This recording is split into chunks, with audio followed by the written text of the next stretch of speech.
이곳에서 하는 기도에 내가 눈을 들고 귀를 기울이리니 이는 내가 이미 이 성전을 택하고 거룩하게 하여 내 이름을 여기에 영원히 있게 하였음이라. 내 눈과 내 마음이 항상 여기에 있으리라. 내가 만일 내 앞에서 행하기를 내 아버지 다윗이 행한 것과 같이 하여 내가 내게 명령한 모든 것을 행하여 내 율례와 법규를 지키면 내가 내 나라 왕위를 견고하게 전에 내가 내 아버지 다윗과 언약하기를 이스라엘을 다스릴 자가 내게서 떠나지 아니하리라 그대로 하리라. 그러나 너희가 만일 돌아서서 내가 너희 앞에 둔 내 율례와 명령을 버리고 가서 다른 신들을 섬겨 그들을 경배하면 내가 너희에게 준 땅에서 그 뿌리를 뽑아내고 내 이름을 위하여 거룩하게 한 이 성전을 내 앞에서 버려 모든 민족 중에 속담거리와 이야기거리가 되게 하리니 이 성전이 비록 높을지라도 그리로 지나가는 자마다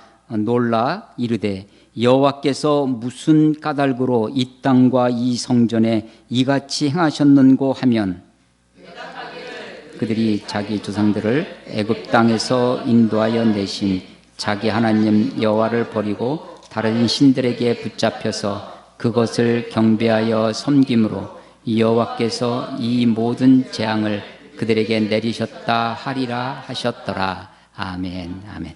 예, 우리 이제 역대하 7장 11절로 22절까지 우리 함께 읽었습니다.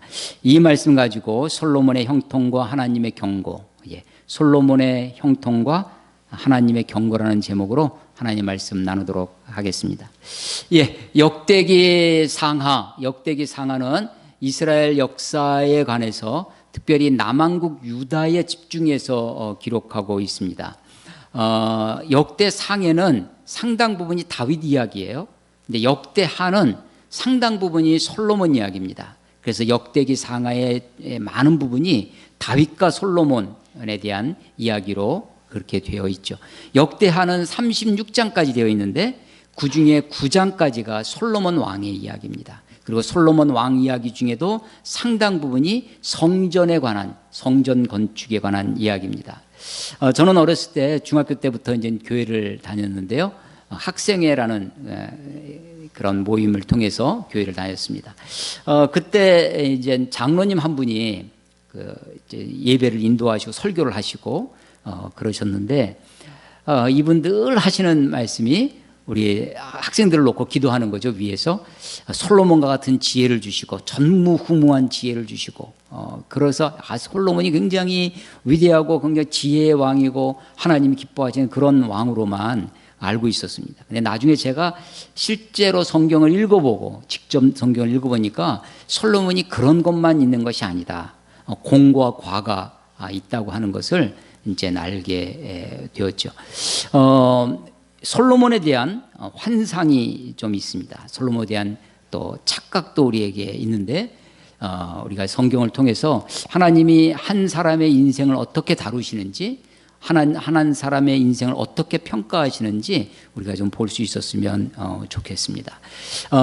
역대기는 열왕기와 역대기가 이스라엘 역사를 기록하고 있는데 열왕기 상하는 북왕국 이스라엘과 남왕국 유다를 서로 번갈아 가면서 공이 둘 다 기록하고 있는데 반해서 역대기는 남왕국만 기록을 하고 있어요.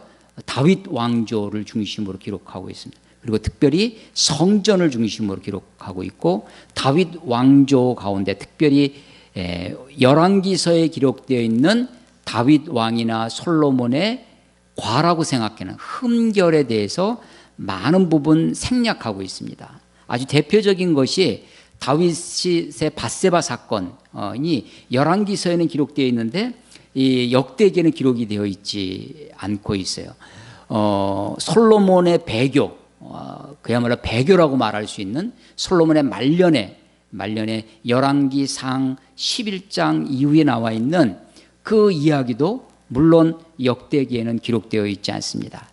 그럼에도 불구하고 역대기를 가만히 읽다 보면 그렇게 전부 다 미화되어 있는 것만은 아닙니다.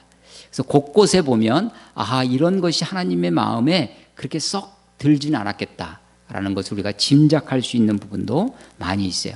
우리가 오늘 7장을 읽었는데 7장 특별히 14절 말씀을 열왕기 이 역대기를 읽는 또 역대기에 대한 말씀을 중에서 한 말씀을 꼽아라. 키워드라고 보통 우리가 얘기하는 역대기의 키워드라고 하면 7장 14절을 많이 이야기합니다. 내 이름으로 일컫는 내 백성이 그들의 악한 길에서 떠나 스스로 낮추고 기도하여 내 얼굴을 찾으면 내가 하늘에서 듣고 그들의 죄를 사하고 그들의 땅을 고칠지라. 스스로 낮추고, 우리 아까 우리 이용 지사님과 함께 찬송 부를 때 나의 백성이 그 찬송을 불렀는데, 나의 백성이 겸비하여, 겸비하여가 이제 옛날 성경, 옛날 개역 한글판에는 그렇게 되어 있었습니다. 스스로 겸비하여, 그걸 이제 스스로 낮추어, 이렇게 개역 개정판에 이렇게 고쳐서 이렇게 되어 있죠. 처음에 우리 지난주에 설교 말씀 나눈 그 기브온 산당 이야기가 1장에 나옵니다. 1장에서 기브온 산당에서 우리가 흔히 알고 있는 1천 번제를 솔로몬이 하나님께 드리는데, 그 1천 번제는 1천 번을 드렸다는 것이 아니라 1천 마리의 번제를, 아주 큰 산당이고 솔로몬의 권세, 솔로몬의 부가 가능하게 했던 성격이 있었다라는 것이 기브온 산당에서의 1천 번제입니다. 왜 기브온까지 갔나?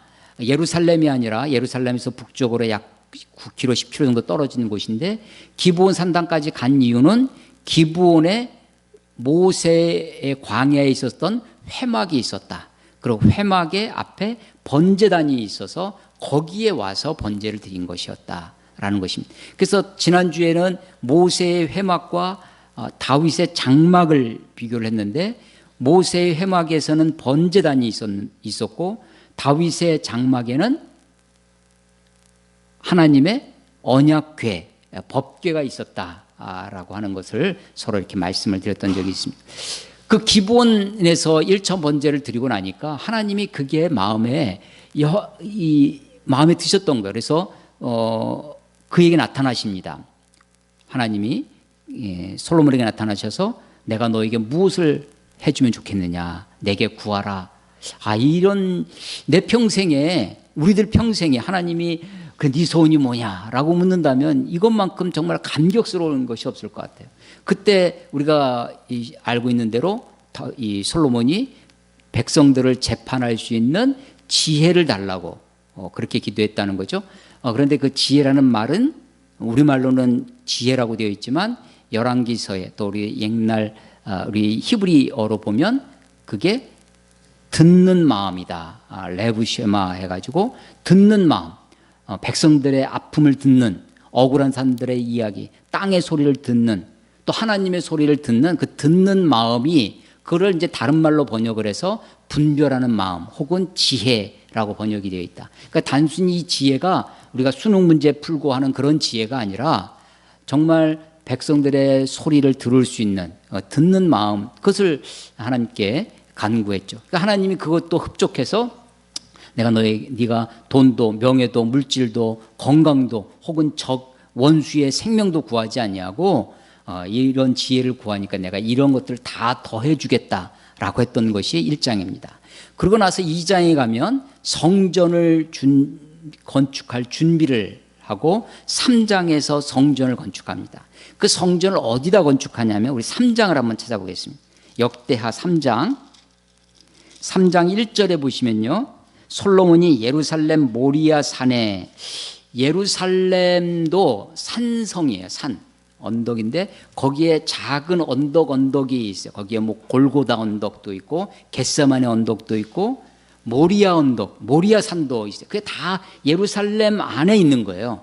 근데 이 모리아 하면 뭐가 기억나시냐면 아브라함이 기억나죠. 아브라함이 이삭을 바친 곳, 하나님께 온전한 헌신 내 장소가 바로 모리아였습니다. 그 모리아 산에다가 예루살렘 모리아 산에 여호와의 전을 건축하기 시작했다라고 했는데 그곳은 어디냐? 또 그곳은 전에 여호와께서 그의 아버지 다윗에게 나타나신 곳이요 여부스 사람 오르난의 타작마당에 다윗이 정한 곳이라. 예, 그러니까 장소는 하나인데 거기에 여러 가지 이야기가 있어요. 첫 번째 이야기가 아브람 이야기입니다. 그래서 모리아라고 얘기를 하는 거예요. 모리아 산이라고 하는데 이삭을 바쳤던 곳, 헌신의 절대 헌신, 자기 아들을 죽이라고 하는, 번제로 드리라고 하는 그 절대 헌신의 장소가 바로 모리아 산이었습니다. 하나님께서 다윗을 만나신 곳, 그것이 바로 그곳이에요. 오르난의 타작마당, 그 큰 바위가 있어요. 그래서 그 바위, 타작마당이 그 큰 바위에서 타작을 한 거죠. 그래서 곡식을 터는 그런 곳인데, 다윗 생애 가운데 밧세바 사건뿐만 아니라 다윗의 오점으로 남는, 그래서 하나님으로부터 큰 징계를 받았던 사건이 하나 있는데, 다윗의 말년에 가면요 인구조사를 한 적이 있습니다. 인구조사 사건이 있어요. 이 다윗이 큰 번영을 이루고 여러 주변 나라도 정복을 하고 통일국가의 기틀을 완성하고 했는데, 그게 다 누구의 도움이었냐면 하나님의 도움이죠. 하나님으로 말미암아 된 거예요. 그런데 인구조사를 시켜요. 인구조사는 그 당시 고대는요, 지금도 그러하지만 고대에는 국력의 핵심이 사람 수입니다. 그래서 인구조사를 하는데 그것이 하나님 앞에 큰 죄가 됐던 거죠. 그래서 선택지 3가지 중에 하나의 벌을 고르게 합니다. 외적의 침입이라든지 그 중에 하나 제일 짧은 것, 하나님으로부터 직접 징계를 받는 것, 그게 뭐냐면 3일 동안 전염병이 창궐해지는 거예요. 그 전염병으로 많은 사람이 죽어가는데 그 전염병을 막아쓴 게 어디냐면 오르난의 타작마당에서 번제를 드리는 것이었습니다. 그래서 거기서 그 장소가 바로 어디냐면 모리아 산 언덕의 큰 바위, 아마도 거기서 이삭을 바쳤던 그 바위, 다윗이 하나님을 만났던 곳, 그리고 오르난의 타작마당에서 전염병이, 그래서 재앙이, 징계가 멈췄던 곳, 그 장소예요. 현대는 그 이후에 또 몇백 년 후에 이슬람의 마호멧이 그 자리에서 승천을 했다고 합니다. 여러 가지 그 전승이 얽힌 곳이에요. 이 솔로몬이 거기에다가 성전의 지성소 자리를, 그 모리아 산 오르난의 타작마당, 거기에 지성소 자리를 놓습니다. 나중에 성전이 무너진 다음에 마호멧이 거기서 승천을 했다고 그래요. 그래서 거기에 지금 이스라엘 사진, 예루살렘 사진을 보면 회교에서 이슬람 사원을 황금돔이라고 해서 반짝반짝한 동그란 황금빛 지붕이 도움이 되어져 있는 황금돔 사원이 바로 그 자리에 있어요. 이스라엘이 2차 세계대전 이후에 건국을 하고 지금 그 1, 2, 3, 4차에 걸친 중동전을 치르면서 거기를 다 이스라엘 차지했죠. 그런데도 그걸 못 허물고 못 밀어내고 그걸 그대로 두고 있습니다. 만약 그것을 하면 아마 이슬람 그 회교와 우리 기독교 유대교 사이에 큰 전쟁이 일어날 것 같으니까 그렇게 하지 못하고 있는 거죠. 그래서 이 솔로몬의 그 자리가, 성전 자리가 3장 1절에 있는 것처럼 여러 가지 이야기가 겹쳐져 있는, 중복되어 있는 그 장소에 지성소 자리를 놓습니다. 그래서 이 성전을 다 짓고 4장에 가면 거기에 성전에 쓰이는 많은 기구들, 성전 앞에 있는 번제단, 노수로 만드는 놋제단, 그다음에 바다, 이 바다가 저 홍해 바다, 이런 단어는 똑같은 바다, 씨예요. 그런데 큰 물을 담고 있는 그릇이죠. 제사장이 거기서 번제를 태우면 손이 지저분해질 거 아니에요. 그래서 거기서 제사장이 손을 씻는 곳입니다. 바다가 있고 그 번제에 쓰였던 기구들을 닦는 물두멍, 혹은 삽, 부삽, 여러 가지 대접, 이런 기구들에 대한 이야기가 이제 4장에 나오고요. 5장에 가면 성전을 다 건축한 다음에 다윗이 옮겨놓은 언약궤, 그 다윗의 장막에 있었죠. 텐트 속에 있던 다윗의 장막에 있던 언약궤를 솔로몬이 지은 성전으로 옮겨옵니다. 다윗은 한 번 실패하고 그래서 우사가 죽었다고 그랬잖아요. 그리고 두 번에 걸쳐서 성공합니다. 두 번째는 율법에 있는 것대로 레위인들이 어깨에 메고 이 언약궤를 운반합니다. 솔로몬은 그런 실수를 범하지 않고 그 언약궤를 어깨에 메고 지성소의 자리에 갖다 안치합니다. 언약궤를 갖다 놓으니까 하나님이 기뻐하셨어요. 그래서 하나님의 영광이 그 성전에 가득해집니다. 5장을 한번 보시면요. 5장 13절에 보시면 언약궤를 옮겨놓고 예배를 드립니다. 찬송하고 감사를 해요. 13절 나팔 부는 자와 노래하는 자들이 일제히 소리를 내어 여호와를 찬송하며 감사하는데 나팔 불고 재금치고 모든 악기를 울리며 소리를 높여 여호와를 찬송하여 이르되 선하시도다 그의 자비하심이 영원히 있도다 하며 그때 잡으세요. 그때 언약궤를 옮겨놓고 다 건축하고 그 성소의 핵심이 지성소고 지성소 안에서도 법궤고 법궤 위에 있던 덮개 시은소 그래서 거기에 그때 여호와의 전에 구름이 가득했습니다.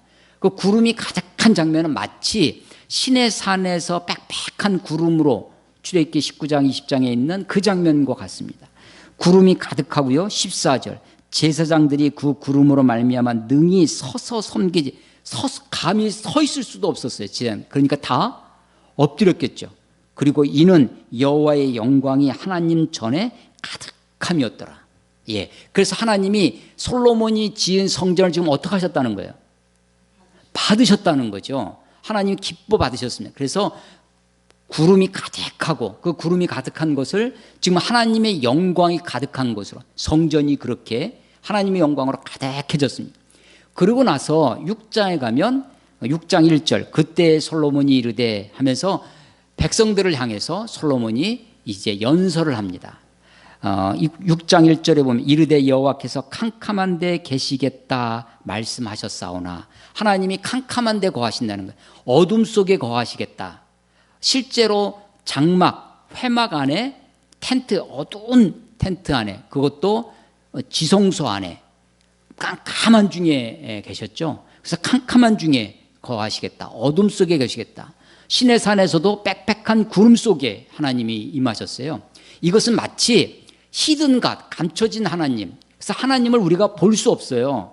하나님을 보면 보는 자는 죽을 수밖에 없었죠. 그래서 하나님이 자기 자신을 보여주셔야만 우리가 볼 수 있습니다. 하나님이 자기 자신을 보여주시는 것을 우리가 뭐라고 하냐면 계시라고 해요. 하나님이 그래서 개자가 10개자예요. 시자는 보일 시자입니다. 하나님이 열어서 보여주셔야 우리가 하나님을 볼 수 있습니다.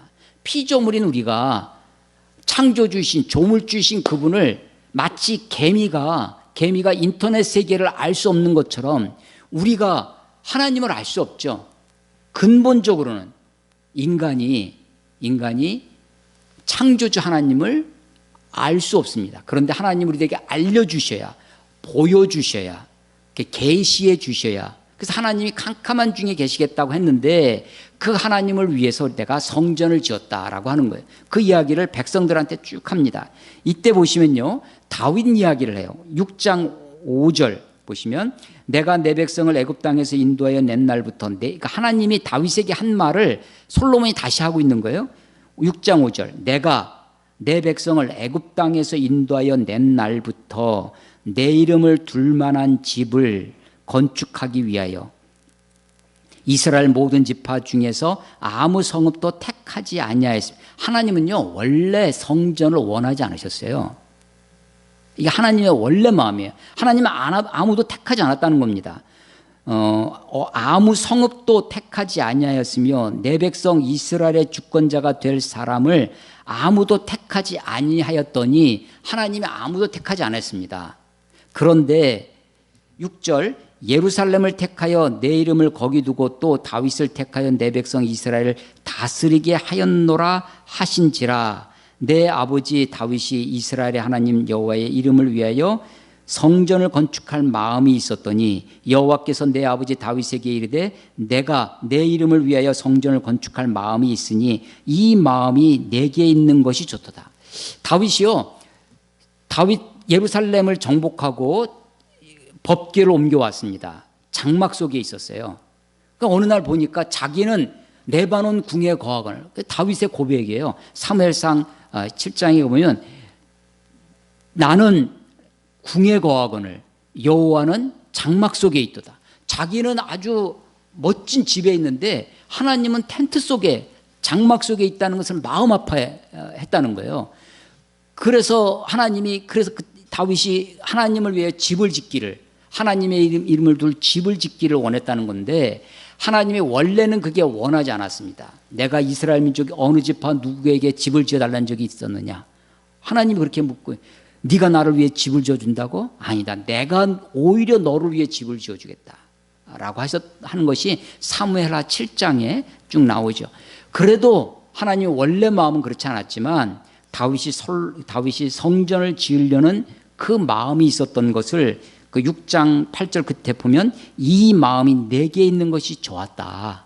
그래서 그렇지만 그 마음이 좋지만 너는 안 되겠다. 다른 성경에 보면 너는 전쟁을 많이 해서 피를 많이 흘려서, 그래서 네 아들이, 그럼 솔로몬이 되는 거죠. 솔로몬이 이제 아들이 성전을 지을 것이라고 10절에 보면, 6장 10절에 보면 이제 여호와께서 말씀하신 대로 이루셨다. 이제 다 지었다는 거예요. 내가 여호와께서 말씀하신 대로 성전을 건축했다라고 하는 것입니다. 그러면서 솔로몬이 그 성전을 다 바라다 보면서 기도를 합니다. 하나님께. 6장이 솔로몬의 기도예요. 기도인데 6장 15절, 주께서 주의 종 내 아버지 다윗에게 허락하신 말씀을 지키시되 주의 입으로 말씀하신 것을 손으로 이루심이, 하나님이 말씀하신 것을 이루셨다는 거예요. 그러면서 기도가 뭐냐면 6장 16절 끝부분 보세요. 16절이 긴데 끝부분, 이제 다윗을 위하여 그 하신 말씀을 지키시옵소서. 뭐라고 기도해요? 하나님 앞에 다윗에게 하신 말씀을 지키라는 거예요. 하나님은 말씀이 하나님이세요. 하나님은 인생이 아니시니 시건치 아니하시고, 하나님은 시건치 아니하시는 말씀. 우리가 기도 중에요 가장 강력한 기도, 하나님 이렇게 말씀하지 않으셨습니까? 저는 이거를 하나님의 아킬레스건, 아주 하나님을 건드릴 수 있는 게 뭐냐면 하나님의 말씀이에요. 하나님 이렇게 말씀하지 않으셨습니까? 하고 말씀을 디미는 거죠. 이 솔로몬이 그렇게 기도해요. 16절 끝에 이제 다윗을 위하여 그 허락하신 말씀을 지키시옵소서. 하나님 앞에 말씀을 지켜달라고 기도해요. 17절에도 그런즉 이스라엘의 하나님 여호와여 원하건대 주는 주의 종 다윗에게 하신 말씀이 확실하게 하옵소서. 말씀을 붙들고 기도하는 거죠. 그러면서 18절 보면요, 이 18절이 아주 보세요. 하나님이 참으로 하늘 사람과 함께 땅에 거하시리이까 보소서. 하늘과 하늘들의 하늘이라도, 이걸 3층 천이라고 우리가 보통 하는, 하늘과 하늘들의 하늘이라도 주를 용납하지 못하겠거든 하물며 내가 건축한 이 성전이오리까. 솔로몬은요 잘 알고 있었습니다. 그 성전을 어떻게 지었어요? 레바논의 백향목으로 온갖 금으로 치장한 정말로 의리복적한 찬란한, 세상에 그 어떤 것과 비교할 수 없는 아름다운 성전을 지었습니다.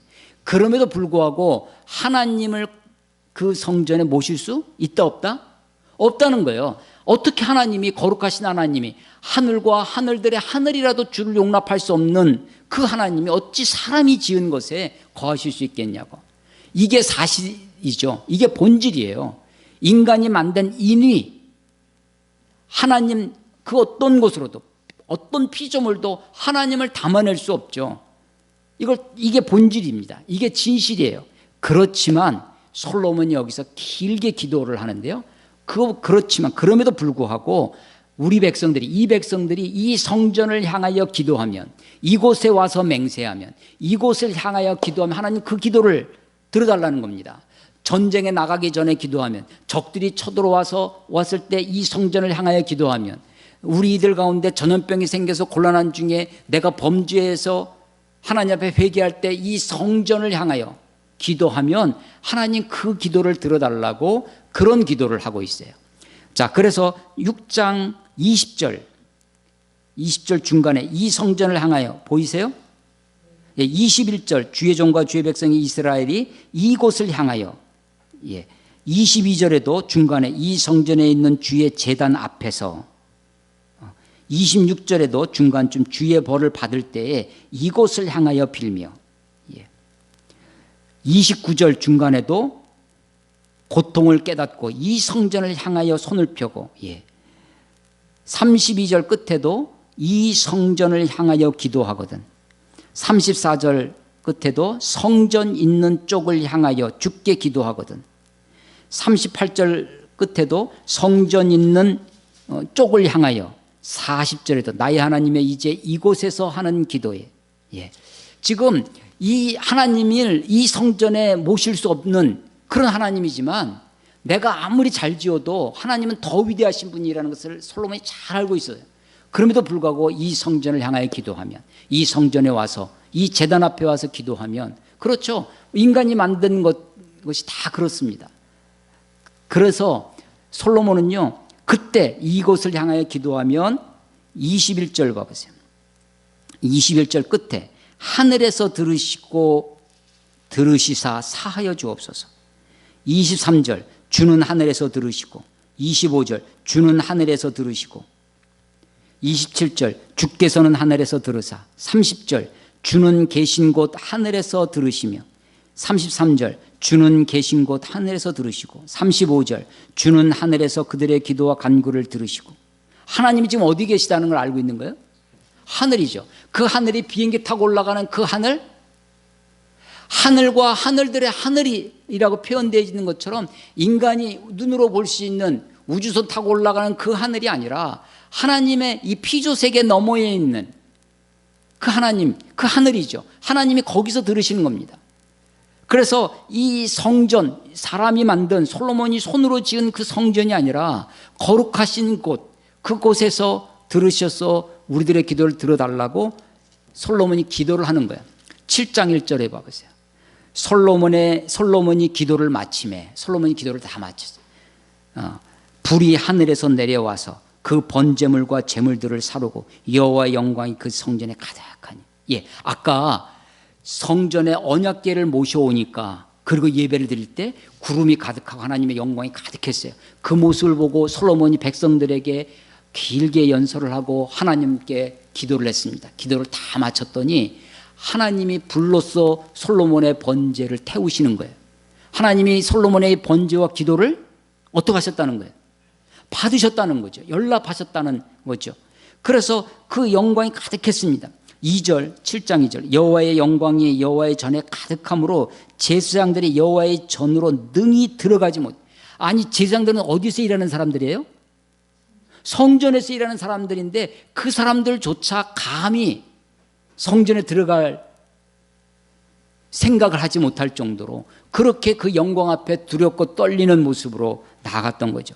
3절 이스라엘 모든 자손은 불이 내린 것과 하나님의 영광이 성전 위에 있는 것을 보고 돌을 깐 땅에다가 돌을 깔아서 박석이라고 옛날 성경에는 번역이 그 박석이 돌로 마치 우리 밭 마당을 포장하듯이 거기에 엎드리는 거죠. 깐 땅에 엎드려 경배하며 여호와께 감사하여 이르되 선하시도다 그의 인자하심이 영원하도다 하니라. 그러고서 이제 낙성식을, 성전이 다 완성됐다고 하는 낙성식을 하는 장면이 7장 그 다음에 있습니다.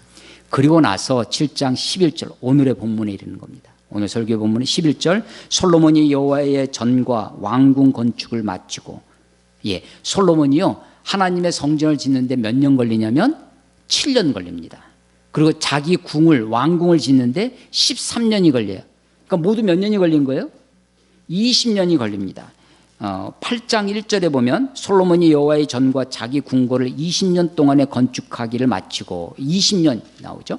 자, 7장 11절 솔로몬이 여호와의 전과 왕궁 건축을 마치고 솔로몬의 심중에, 솔로몬이 마음에 생각하기를 여호와의 전과 자기 궁궐에 그가 이루고자 한 것을 다 형통하게 이루니라.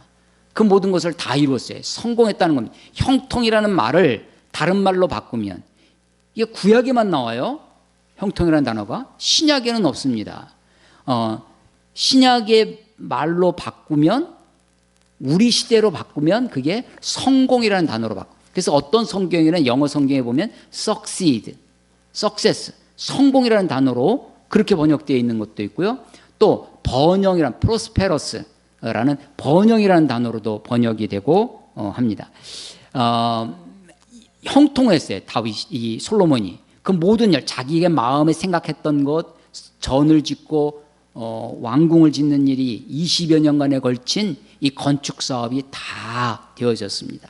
성공, 형통한 그에게 이 12절 밤에 여호와께서 솔로몬에게 나타나셨습니다. 자, 기브온 처음 20년 전에 기브온에서 1,000번제를 드렸을 때는 그 밤이라고 정확히 되어 있어요. 1장 역대하 1장 7절에 보면 그날 밤에 하나님이 솔로몬에게 나타나사, 이게 기브온 1,000번제의 사건이었어요. 그 밤. 그런데 지금 20여 년이 지나서 전과 성전과 왕궁을 다 짓고 나서 어느 날인지는 모르지만 밤에 나타나십니다. 형통한 솔로몬, 성공한 솔로몬에게 나타나신 거예요. 자기가 계획했던 것, 하나님이 기뻐 받으셨다고 하는 성전의 영광이 구름이 가득하고 불이 내려서 그 모든 것을 받으시고 솔로몬의 기도, 솔로몬의 제사가 다 하나님께 흡족히 만족되어졌을 때 그때 하나님이 나타나시는 겁니다. 나타나셔서 하시는 말씀이 오늘 12절 이하에 나와 있는 그런 말씀이에요. 이 내용은 다 뭐냐면 오늘 설교 제목이 있는 것처럼 솔로몬에게 경고하시는 것입니다. 우리는 이미 사실은 이스라엘 역사를 성경을 좀 읽어보시면 다 알아요. 아까도 제가 초반에도 말씀드렸다시피 솔로몬의 배교가 있습니다. 왜 어떻게 해서 배교하게 되냐면 솔로몬의 외교 정책 중에 하나가 이방 주변에 있는 나라의 공주들, 그 여자들을 소위 정략 결혼을 하는 겁니다. 대표적인 것이 애굽의 바로 왕의 딸, 공주죠. 공주와 결혼해서 부마가 되는 거예요. 사위가 되는 겁니다. 그래서 외교 관계를 소위 혼인으로 해서 외교 관계를 맺고 그래서 주변 나라들과 평화를 이루는 것이죠. 우리 뭐 세계사에 보면 그런 것들이 많이 있습니다. 고려 시대에도 있고 그렇죠. 자, 결혼은 신성한 것이죠. 거룩한 것입니다.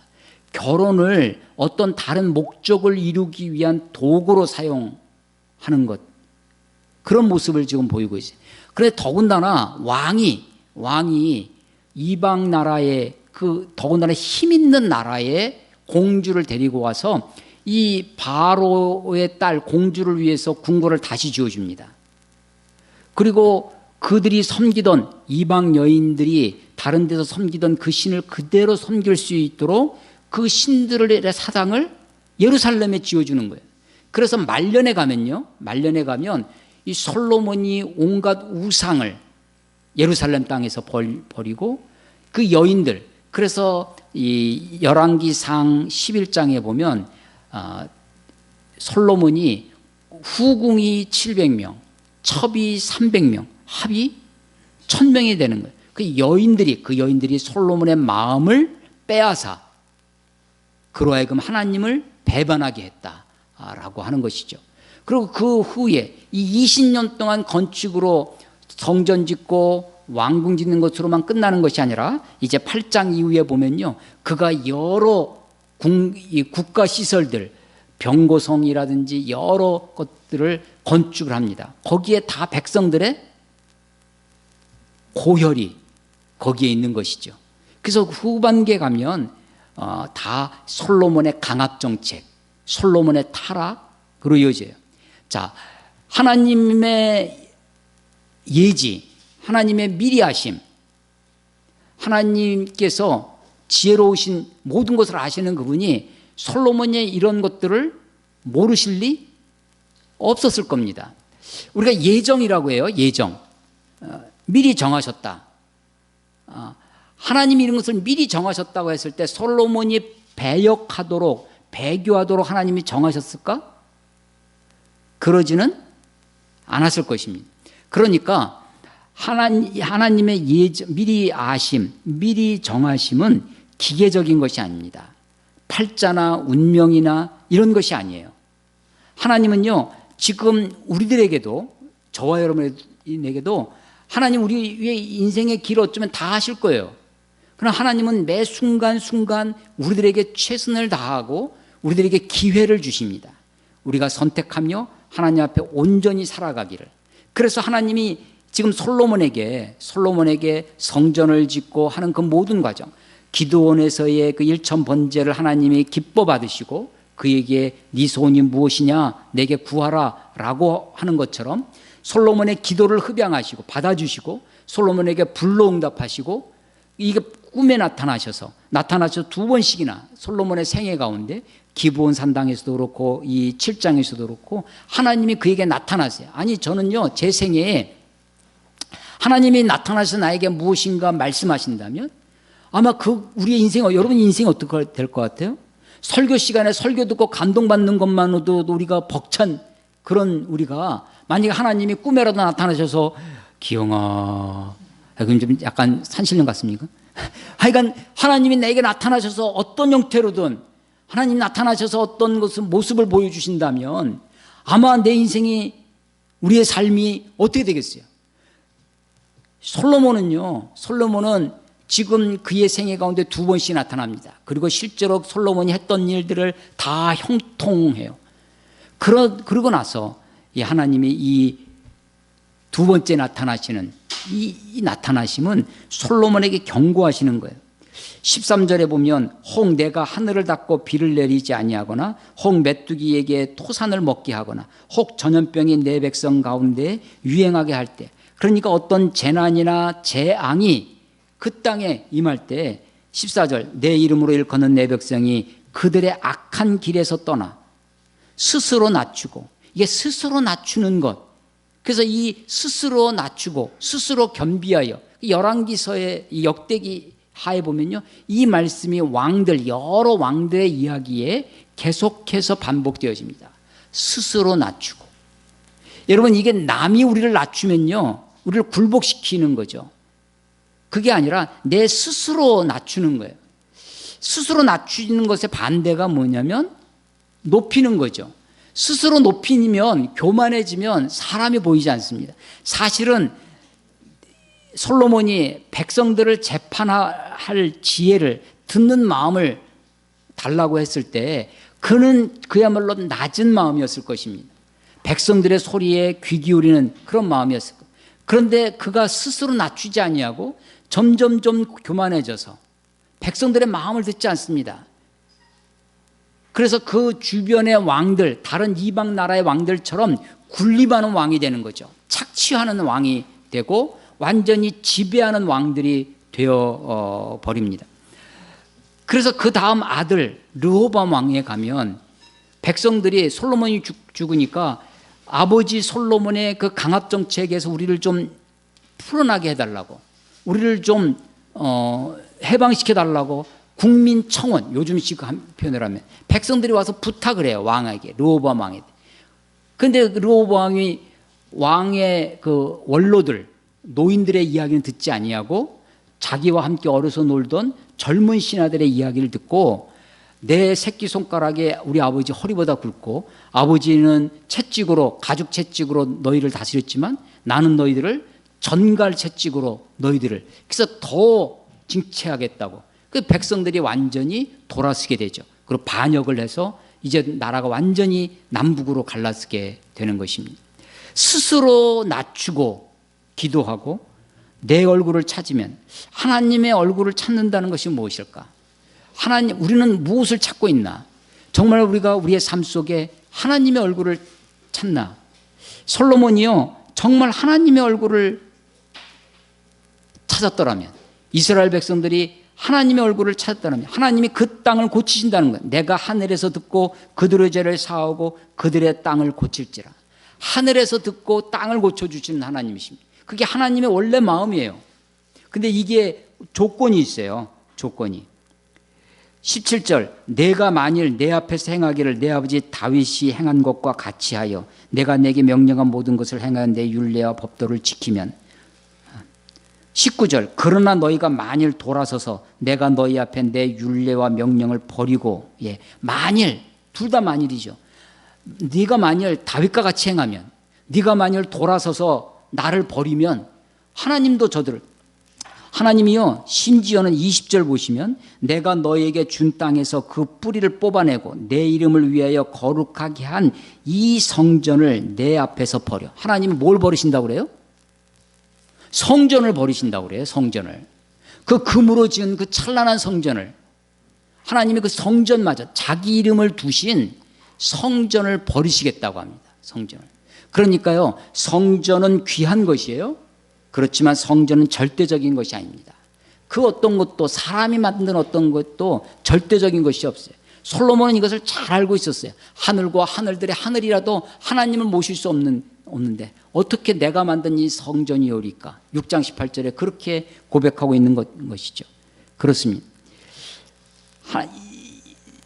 하나님은 지금 솔로몬의 어쩌면 그 연약한 솔로몬이 그 여인들, 자기 아내들의 말을 듣고 배교할 것을 알으셨을런지 모릅니다. 그래서 그에게 경고를 주시는 거예요. 이 경고는 사실은 솔로몬에게 기회를 주시는 거죠. 솔로몬이 감히 배역하지 못하도록 솔로몬의 마음을 조작하지 않습니다. 마치 에덴 동산에서 선악과를 따먹지 못하도록 저 높이 매달아 놓으시고, 혹은 선악과를 따먹으려고 했을 때 번개를 쳐서 못 먹게 하시고, 그러면서도 먹지 마라 하시는 것이 아니라 먹을 수 있는 능력, 먹을 수 있는 자유, 의지 다 줘요. 그런데도 우리가 자의적으로 먹지 않는 걸 하나님이 원하시는 거예요. 스스로 하기를 원하시는 거죠. 하나님이 이 솔로몬에게 주시는 자유, 솔로몬에게 주시는 그 기회가 하나님의 사랑이고, 이것이 하나님이 우리를 다루시는 방법입니다. 하나님이 우리들을 예정하신다고 하는 것이, 하나님 우리를 기계적으로 운명으로 팔자로 우리를 틀 지어놓고 그렇게 살도록 우리를 그렇게 강압하시고 우리를 그렇게 코를 깨서 끌고 가시는 그런 폭군 하나님이 아니십니다. 하나님은 인격적이신 분이에요. 하나님 우리를 참으로 사랑하시고 우리를 참으로 존중하셔서 우리에게 자유를 주시고 우리에게 능력을 주시고 우리에게 맡겨주시고 우리에게 허락해 주시는 거예요. 그래서 우리에게 삶을, 우리가 하나님 앞에 책임을 지고 스스로 책임을, 우리들에게 자유를 주시기 때문에 우리에게 물으실 수 있는 게 있어요. 하나님이 우리들에게 책임을 물으세요. 책임을. 그래서 우리에게 책임을, 우리들을 심판하실 수 있는 것은, 만약에 우리가 그렇게 할 수밖에 없도록 우리에게 자유도 없고 능력도 없는데 우리를 지옥 가게 한다든지 우리에게 그렇게 심판을 하신다면 하나님이 나를 그렇게 만드신 거 아니냐고 항거할 수 있겠죠. 그러나 하나님은 그런 하나님이 아니십니다. 우리에게 능력도 주시고 죄를 거부할 수 있는 능력을 주십니다. 우리들로 하여금 우리의 삶을 이끌어갈 힘도 주세요. 비록 고난에 처한다 할지라도 그 속에서도 하나님을 경외하고 하나님을 붙들고 살 수 있는 힘과 능력을 우리에게 허락해 주실 것입니다. 그래서 이것이 너희가 만일 다윗과 같이 행하면 너희의 왕위를 견고하게 해줄 것이고, 너희가 만일 나를 버리고 다른 신을 섬기면 이 성전도 버리고 하나님이 그 징책을 하시겠다고 하시는 말씀입니다. 오늘 설교의 제목이 솔로몬의 형통과 하나님의 경고입니다. 솔로몬이 형통했을 때, 성공했을 때, 솔로몬이 번영을 구가하고 있을 때 하나님은 그 밤에 나타나셔서 그에게 말씀하시는 것입니다. 성공이 무엇입니까? 우리가 솔로몬에 대한 환상, 솔로몬에 대한 착각이, 그래서 솔로몬이 성전을 아름답게 지었고 다윗이 성전을 짓기 위해서 이렇게 많이 준비하고 그가 하나님께 순종해서 성전을 이렇게 지었다. 솔로몬의 영화, 솔로몬의 영광, 솔로몬의 번영, 그런 것에 우리가 현혹되어져서 솔로몬의 이후의 삶을 우리가 간과한다면 어쩌면 우리도 솔로몬의 말년과 같은 비참한 그런 말년이 되지 않을까. 그래서 성경을 대하면서요, 그럼에도 불구하고 솔로몬의 잠언이 우리에게 있어요. 잠언서의 대부분이 솔로몬의 전도서가 있습니다. 우리가 솔로몬의 잠언, 솔로몬의 전도서, 솔로몬의 아가, 이런 것을 그래서 이 성경을 읽으면서 많이 어렵습니다. 하나님이 이 성전을 그대로 받아주세요. 솔로몬의 기도를 그대로 받아주세요. 그렇다고 해서 솔로몬의 말년의 허물과 그의 배교를, 그의 허물을 하나님이 그냥 묵과하시는 분이 아니십니다. 공은 공대로, 과는 과대로 하나님이 평가를 하세요. 우리 역사에도 특별히 근현대사, 우리 한국의 근현대사에 많은 문제들 중에 하나가 그의 공으로 뒤에 있는 과를 그냥 무시하고 과를 그냥 그래서 공으로만 그 사람을 평가하려고 하는 것도 있고요. 그 사람의 과거의 어떤 과를 가지고 그 뒤에 있었던 공까지 그렇게 허물어 버리는 경향이 있습니다. 역사를 어떻게 평가할 것인가, 그 사람을 어떻게 평가할 것인가 하는 것이 쉬운 문제가 아닙니다. 공과 과를 하나님이 고루 보시고 공은 공대로 과는 과대로. 그런데 우리의 마지막에 뭐가 있으면 좋겠어요? 그러니까요, 일제시대 때 늘 항해를 투쟁하고 하다가 도저히 이 일본의 이 막강한 일본이 천년만년 갈 줄 알고 마지막 43년 45년의 변절에서 친일을 하면 결국 마지막에 그 사람이 어떻게 평가되냐면 친일파로 평가되는 거죠. 하나님의 마지막 생애에 내가 하나님 앞에 교회도 크게 짓고, 우리 한국교회 그런 분들 많이 있잖아요. 그래서 그런데 말년에 가서 여자 문제로 혹은 금전 문제로 하나님 앞에, 교회 앞에, 또 세상 앞에 온갖 더러운 추한 꼴을 보이는 것들을 보게 됩니다. 로마서 2장 24절에 보면 기록된 바와 같이 하나님의 이름이 너희 때문에 이방인 중에서 모독을 받는도다 라는 말씀입니다. 너희 때문에 하나님의 이름이 모독을 받는다는 거예요. 오늘 7장 14절 내 이름으로 일컫는 내 백성, 하나님의 이름으로 일컫는 내 백성, 우리가 크리스찬이라고 하는 이름을 받습니다. 그리스도인이라는 이름이 있어요. 하나님의 이름이 우리에게 덧씌워져 있는 것이죠. 하나님의 이름으로 일컬음 받는 우리가 하나님 앞에 어떻게 살아야 할지를 생각하게 되어집니다. 솔로몬에 대한 환상이나 착각에 사로잡혀서 그의 성공이나 그의 형통함에 그것을 탐하는 우리가 되지 아니하고, 한국 교회가 겪고 있는 이런 물질주의, 세속주의의 그 허물에서 벗어나서 정말 하나님 앞에 우리가 정결한 모습으로 다시 설 수 있고, 하나님 앞에 깨끗한 모습으로 다시 한번 우리 자신을 새롭게 해야 되리라 믿습니다.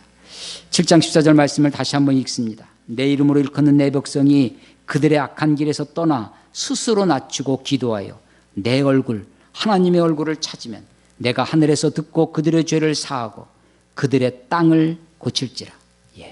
그들의 땅을 고칩니다. 아니, 그 사람만 고쳐주시는 것이 아니라,